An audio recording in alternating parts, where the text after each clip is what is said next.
वज़ीर दाखिला जो तजवीज़ दे रहे हैं, आप इसके ऊपर क्या कहते हैं? क्या इससे चीज़ें बेहतर हो सकती हैं, या फिर जैसे महमल ने खदशा जाहिर किया और मज़हर साहब ने? नहीं, एक तो चीज़ें बिल्कुल बेहतर नहीं होंगी, मामलात मजीद क्योस की तरफ जाएंगे और नहीं जाने चाहिए। और मुझे नहीं लगता कोई साउंड तजवीज़ है उनकी, क्योंकि 2019 में भी इस तरह की अफवाहें चली थी कि शायद गवर्नर राज लगा दिया जाएगा सिंध में, तो उस वक्त भी इस पर डिबेट हुई थी कि 18वीं तरमीम के बाद इतना आसान नहीं है गवर्नर राज लगाना। 2008 में जब लगाया था पीपल्स पार्टी ने पंजाब में, उस वक्त 18वीं तरमीम नहीं थी।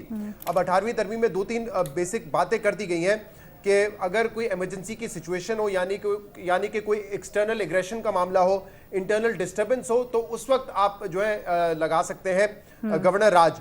और उसके लिए भी एक प्रोविजन ये है कि आपने जो है सूबाई असेंबली से रेजोल्यूशन पास करवानी होती है, जो कि नहीं होगी क्योंकि अक्सरियत पीपल्स पार्टी की है सिंध असेंबली में। या फिर दूसरा जो प्रोविजन है इसका वो ये है कि आपने दोनों हाउसेस से 10 दिन के अंदर अप्रूवल लेना होता है।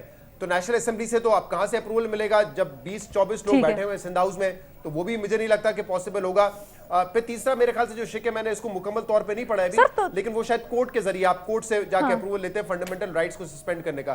तो मुझे नहीं लगता कि 18वीं तरमीम के बाद इतना आसान भी है कि आप गवर्नर राज फौरी तौर पर लगवा सकें। तो लेकिन मैं तो वैसे भी सर, वो भट्टी साहब फिर कहते हैं कि वजीर दाखिला तो उनको लगता है कि किसी खास मिशन पे निकले हुए कंट्रोल आएगी, बट सिचुएशन ज्यादा खराब ठीक है। हाँ, नहीं, ये शहजाद साहब की लंबी गुफ्तगू के बाद मैं कहना ये चाहता हूँ कि ये इतना सीरियस है ही नहीं। ये हर रोज बयान देते हैं शेख रशीद साहब, इसको सीरियस ना ले। नहीं, तो मैं ये समझना चाहती हूँ ना, वजीर दाखिला वो तो कह रहे हैं, मैं उन लोगों में से नहीं जो हट जाऊं, वो कह रहे मैं तो डट के खड़ा हूँ, गया खान तो मैं साथ जाऊंगा। ये उन लोगों में से हैं, अगर पूरे सिंध अलीना ये उन लोगों में से हैं कि कल ये हुकूमत गई तो वो किसी और के साथ खड़े हो सकते हैं। लगाने के बाद सिर्फ सिंध हाउस पे कब्जा करना, इससे ज्यादा क्या इम्कान तजवीज है? हाँ। नहीं सर, मुझे तो फिर ये बताएं किस मिशन पे है वजीर दाखिला, किस मिशन पे होंगे? वजीर दाखिला 15वीं मरतबा वजीर बने हैं, किस मिशन पर होंगे?